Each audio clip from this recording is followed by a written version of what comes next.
selamat hari Minggu. Apa kabar kalian semua? Kak Eca berharap kalian selalu sehat ya. Nah, sebelum kita memuji dan memuliakan nama Tuhan, mari kita bersatu dalam doa Bapa kami ya. Bapa kami yang ada di surga, dikuduskan namamu, datanglah kerajaanmu, jadilah kehendakmu seperti di bumi dan di surga. Berikanlah kami pada hari ini makanan kami yang secukupnya, dan ampunilah kami akan kesalahan kami, seperti kami juga mengampuni orang yang bersalah kepada kami. Dan janganlah masukkan kami ke dalam cobaan, tetapi lepaskanlah kami daripada yang jahat, karena Engkau yang punya kerajaan dan kuasa dan kemuliaan sampai selama-lamanya. Haleluya, amin. Nah, adik-adik, lagu pertama yang akan kita nyanyikan, kita akan menyanyikan lagu Hari Ini Harinya Tuhan.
Kita akan menyanyikan lagi lagu yang kedua. Setelah itu kita akan berdoa pembukaan. Lagu kedua kita akan menyanyikan Kasihnya Seperti Sungai.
Tuhan Yesus, terima kasih karena Engkau sudah boleh kumpulkan kami walaupun kami saat ini masih beribadah sekolah minggu hanya melewati YouTube ini Tuhan, tapi kami yakin dan percaya Engkau hadir di tengah-tengah kami. Hamba-Mu meminta dan memohon, berkatilah kakak-kakak sekolah minggu yang akan mengajar di minggu hari ini. Kiranya firman-firman-Mu boleh disampaikan dengan baik dan boleh diterima oleh anak-anak sekolah minggu, adik-adik sekolah minggu dengan baik juga Tuhan Yesus. Kiranya Engkau boleh pimpin ibadah sekolah minggu kami dari awal, pertengahan, hingga akhirnya. Terima kasih ya Tuhan Yesus. Haleluya. Amin. Nah adik-adik, kita akan menyanyikan lagu terakhir, yaitu Satu Anak Tuhan Pergi Sekolah Minggu. Setelah itu kita akan langsung pisah kelas. Selamat belajar adik-adik, sampai bertemu lagi di minggu depan. Happy Sunday, see you. Satu anak Tuhan pergi sekolah minggu. Satu anak Tuhan bawa teman pergi sekolah minggu. Dua anak Tuhan pergi sekolah minggu. Dua satu anak Tuhan bawa teman pergi sekolah minggu. Tiga anak Tuhan pergi sekolah minggu. Tiga dua satu anak Tuhan bawa teman pergi sekolah minggu. Empat anak Tuhan pergi sekolah minggu. Empat tiga dua satu anak Tuhan bawa teman pergi sekolah minggu. Lima anak Tuhan pergi sekolah minggu. Lima empat tiga dua satu anak Tuhan bawa teman pergi sekolah minggu. Enam anak Tuhan pergi sekolah minggu. Enam lima empat tiga dua satu anak Tuhan bawa teman pergi sekolah minggu. Tujuh anak Tuhan pergi sekolah minggu. Tujuh enam lima empat tiga dua satu anak Tuhan bawa teman pergi sekolah minggu. Delapan anak Tuhan pergi sekolah minggu.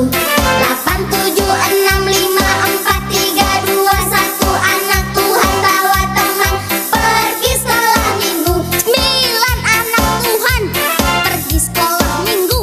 Sembilan delapan tujuh enam lima empat tiga dua satu anak Tuhan bawa teman pergi sekolah minggu. Sepuluh anak Tuhan pergi sekolah minggu. Sepuluh sembilan delapan tujuh enam lima empat tiga dua satu anak Tuhan bawa teman pergi sekolah minggu.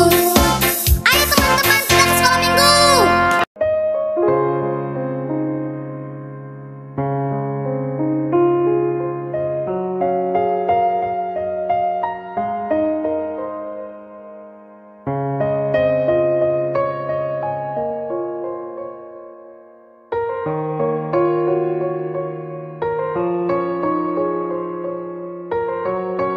Selamat pagi adik-adik semua yang di rumah.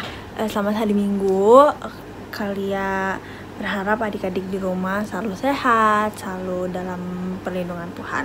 Nah, hari ini nih kita mau nonton video. Kalian akan kasih video ke adik-adik. Tapi sebelum itu, siapa yang udah siap untuk mendengar firman Tuhan melalui video ini? Kita berdoa pembuka dulu ya. Mari kita bersatu dalam doa.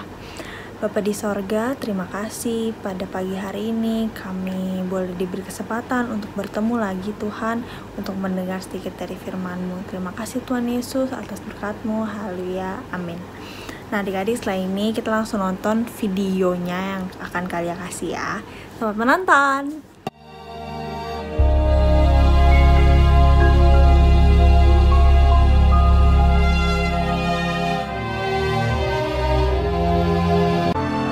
Selanjutnya, Tuhan Allah membuat taman di Eden. Di sebelah timur, disitulah ditempatkannya manusia yang dibentuknya itu. Lalu Tuhan Allah menumbuhkan berbagai-bagai pohon dari bumi, yang menarik dan yang baik untuk dimakan buahnya.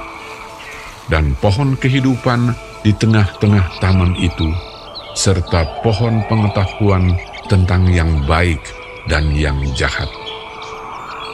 Ada suatu sungai mengalir dari Eden untuk membasahi taman itu. Dan dari situ, sungai itu terbagi menjadi 4 cabang. Yang pertama, namanya Pison. Nama sungai yang kedua ialah Gihon. Nama sungai yang ketiga ialah Tigris. Dan sungai yang keempat ialah Efrat. Tuhan Allah mengambil manusia itu dan menempatkannya dalam Taman Eden untuk mengusahakan dan memelihara taman itu. Manusia itu memberi nama kepada segala ternak, kepada burung-burung di udara, dan kepada segala binatang hutan, dan seperti nama yang diberikan manusia itu kepada tiap-tiap makhluk yang hidup. Demikianlah nanti nama makhluk itu. Tuhan Allah berfirman, Tidak baik kalau manusia itu seorang diri saja. Aku akan menjadikan penolong baginya yang sepadan dengan dia. Lalu Tuhan Allah membuat manusia itu tidur nyenyak. Ketika ia tidur, Tuhan Allah mengambil salah satu rusuk daripadanya, lalu menutup tempat itu dengan daging. Dan dari rusuk yang diambil Tuhan Allah dari manusia itu, dibangunnyalah seorang perempuan. Lalu dibawanya kepada manusia itu. Lalu berkatalah manusia itu, Inilah dia, tulang dari tulangku, dan daging dari dagingku. Ia akan dinamai perempuan, sebab ia diambil dari laki-laki. sebab itu seorang laki-laki akan meninggalkan ayahnya dan ibunya dan bersatu dengan istrinya, sehingga keduanya menjadi satu daging. Laki-laki dan perempuan diciptakannya mereka. Allah memberkati mereka. Lalu Allah berfirman kepada mereka, Beranak cuculah dan bertambah banyak. Penuhilah bumi dan taklukkanlah itu. Berkuasalah atas ikan-ikan di laut dan burung-burung di udara, dan atas segala binatang yang berayap di bumi. Nah, adik-adik sekarang sudah paham ya kalau manusia pertama yang diciptakan Tuhan di dunia ini adalah Adam dan Hawa yang diambil dari tulang rusuk Adam. Nah, sekarang karena adik-adik sudah paham dan adik-adik sudah tahu firman Tuhan, kita mau doa penutup, kita mau mengakhiri ibadah minggu kita ini dengan doa penutup. Mari kita bersatu dalam doa. Tuhan Yesus, pada pagi hari ini kami boleh belajar tentang manusia pertama, tentang Adam dan Hawa. Tuhan, terima kasih atas berkat-Mu, terima kasih atas kesempatan pagi hari ini. Kiranya minggu ini bisa menjadi bekal untuk kami dalam satu minggu ini. Terima kasih Tuhan Yesus, haleluya, amin. Selamat hari Minggu.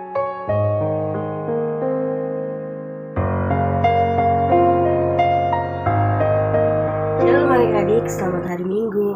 Kembali lagi bersama dengan Kak Vindi dalam ibadah skala minggu kita pada minggu hari ini. Sebelum kita memulai dan mendengarkan firman Tuhan, mari kita sama-sama berdoa. Mari kita berdoa.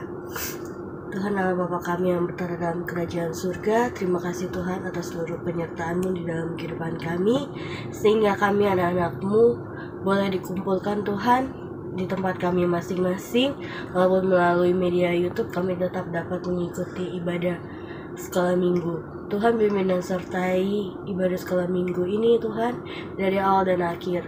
Dan kami pada saat ini juga akan mendengarkan firman-Mu. Buka hati dan pikiran kami agar kami dapat mengerti setiap firman yang akan disampaikan. Berkatalah ya Tuhan, kami sudah siap mendengarkannya. Amin. Ya adik-adik, sekarang kita akan membaca firman Tuhan. Sebelum itu kita persiapkan dulu Alkitab kita. Dan firman Tuhan pada hari Minggu ini diambil dari Yohanes pasal yang ke-20 ayat yang ke-24 sampai 29.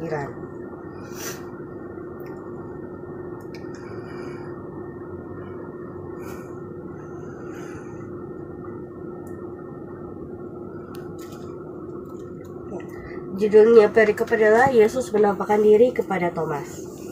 Tetapi Thomas, seorang dari ke-12 murid itu yang disebut Didimus, tidak ada bersama-sama mereka ketika Yesus datang ke situ. Maka kata murid-murid yang lain itu kepadanya, "Kami telah melihat Tuhan." Tetapi Thomas berkata kepada mereka, "Sebelum aku melihat bekas paku pada tangannya, dan sebelum aku mencucukkan jariku ke dalam bekas paku itu, dan mencucukkan tanganku ke dalam lambungnya, sekali-kali aku tidak akan percaya."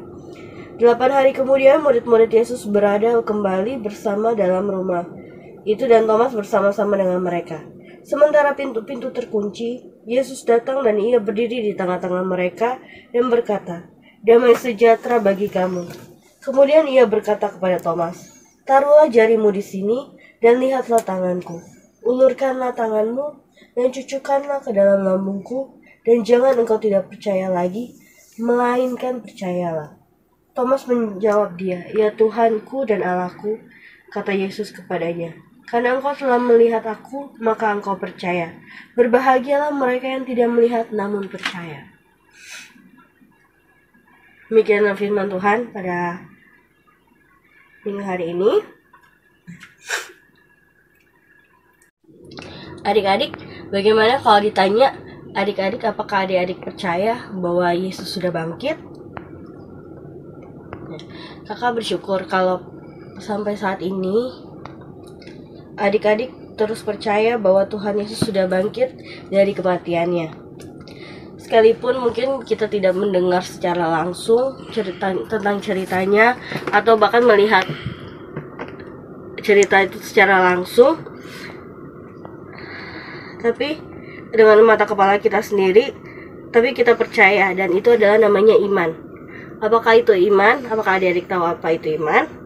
Firman Tuhan berkata, iman adalah dasar dari segala sesuatu yang kita harapkan dan bukti dari segala sesuatu yang tidak kita lihat.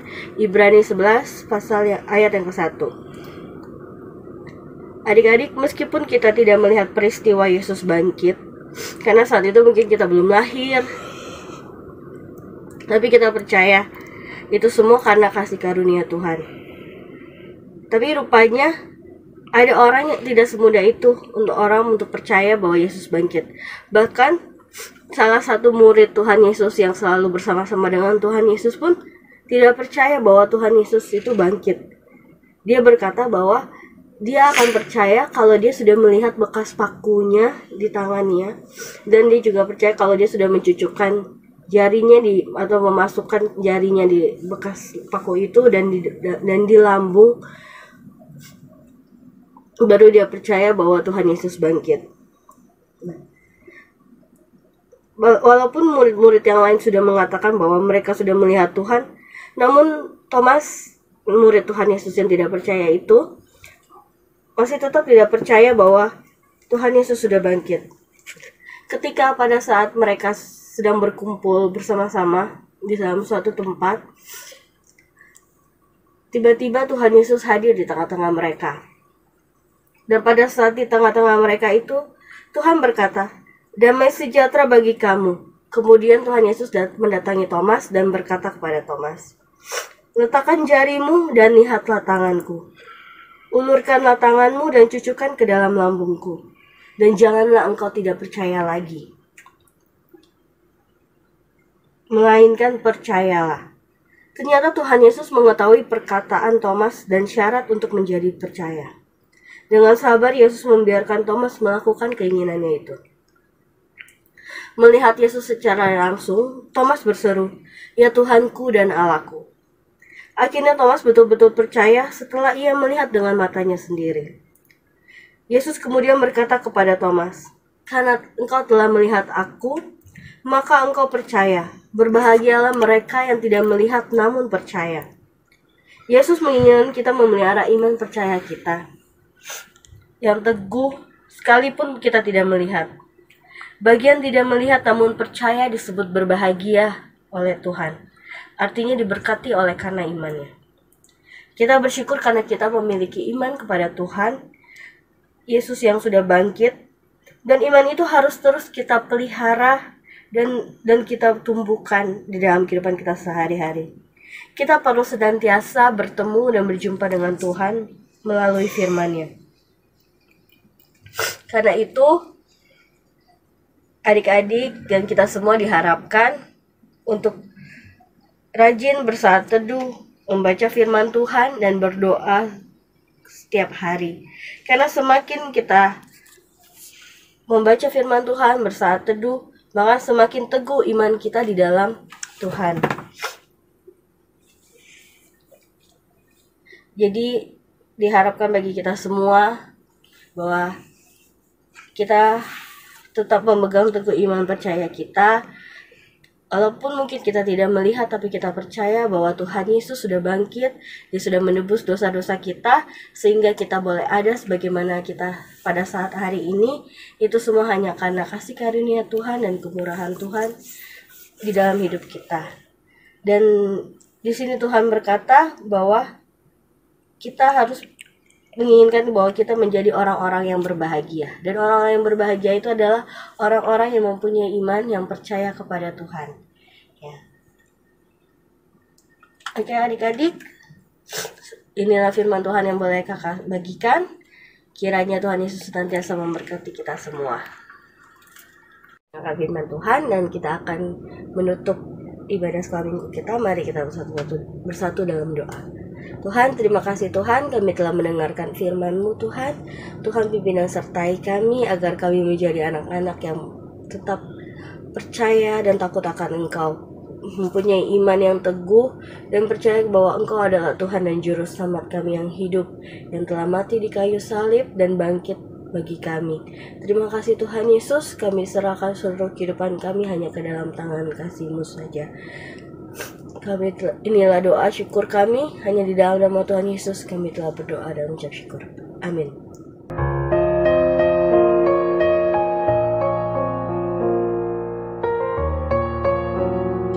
Shalom, selamat hari Minggu, selamat pagi, dan selamat kembali beribadah secara online adik-adik sekolah minggu semuanya.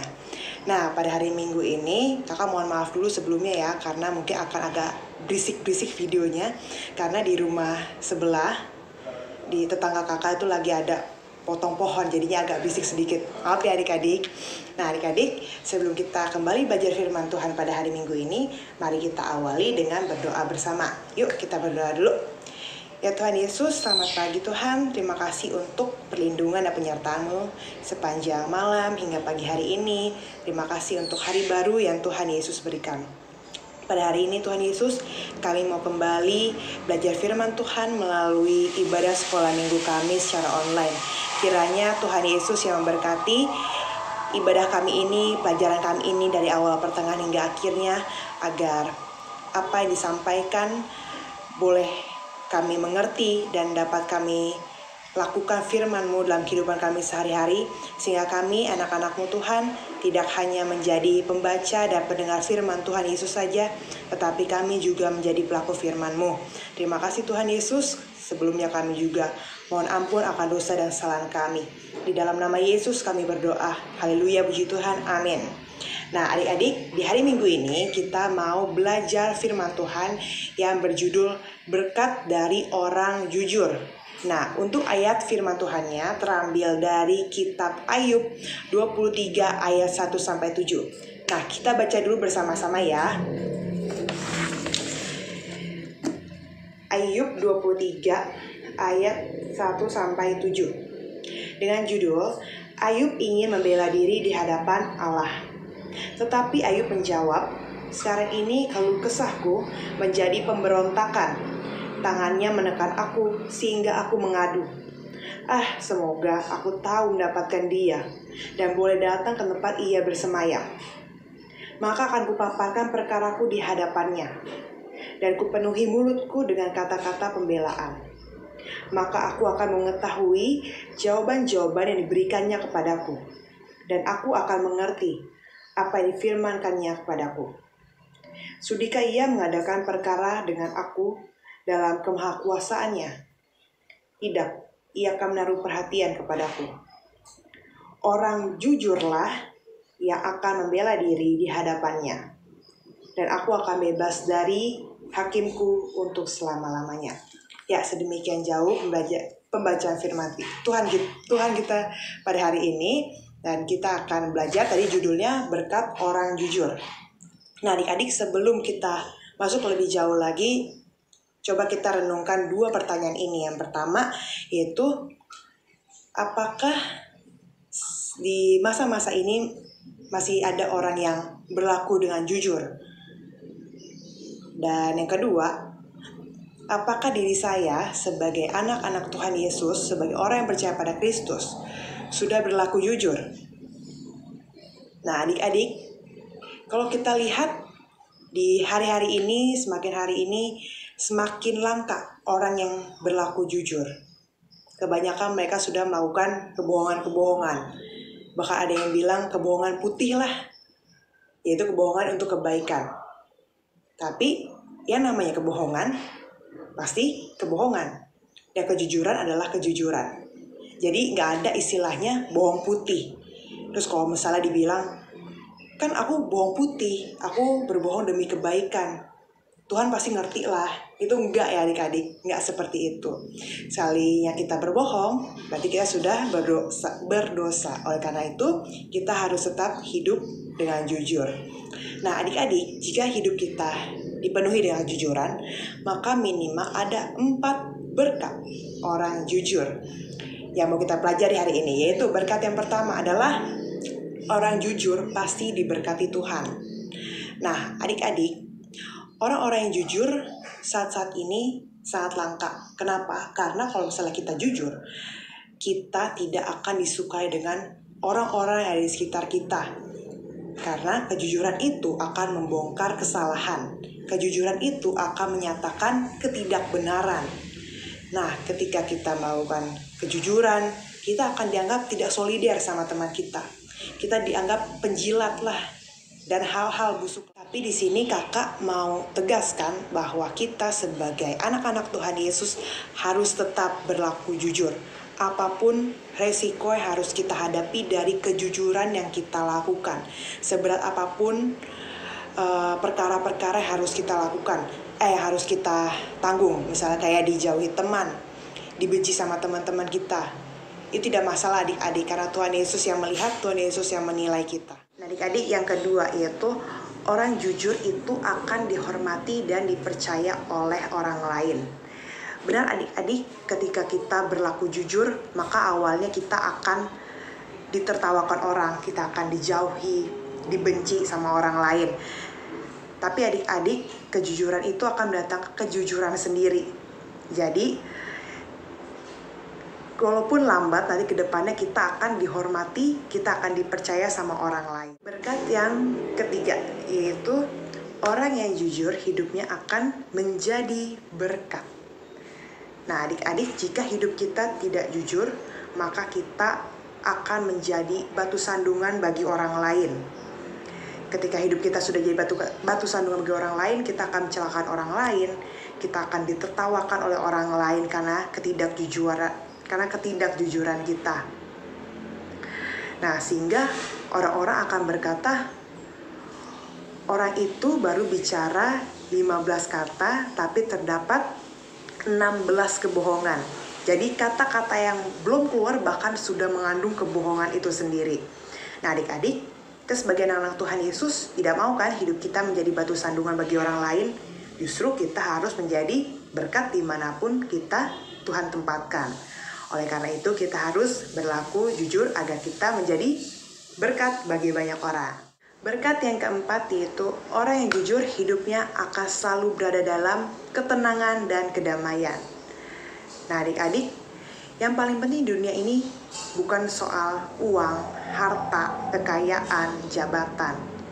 Karena tanpa ketenangan dan kedamaian semuanya itu akan sia-sia. Dan hanya orang-orang yang berlaku jujur ini yang bisa hidup dalam ketenangan dan kedamaian. Dan jika kita hidup dalam ketenangan dan kedamaian, maka kita akan melihat berkat-berkat Tuhan yang lain yang akan Tuhan Yesus nyatakan dalam hidup kita. Nah adik-adik, oleh karena itu masih banyak lagi berkat-berkat orang jujur lainnya. Tapi yang paling utama adalah keempat berkat ini.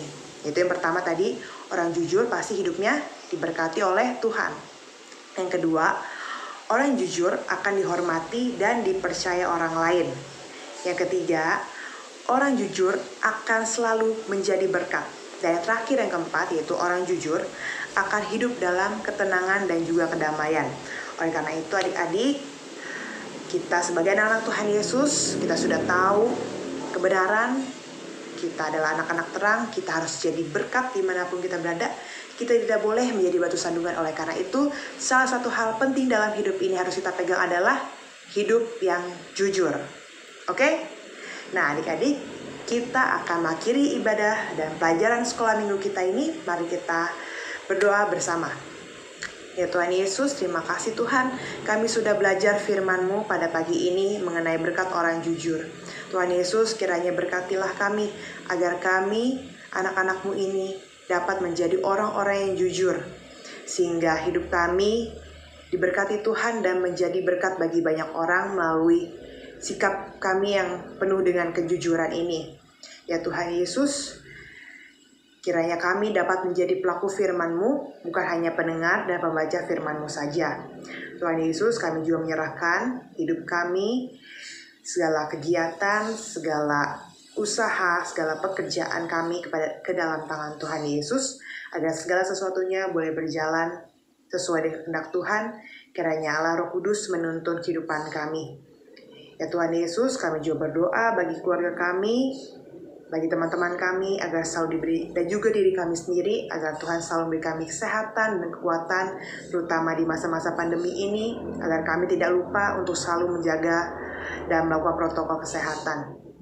Ya Tuhan Yesus, inilah doa kami serahkan dalam tangan-Mu. Dalam nama Yesus, kami berdoa dan mengucap syukur. Haleluya, puji Tuhan. Amin. Adik-adik, kita sudah baca firman Tuhan, kita sudah berdoa.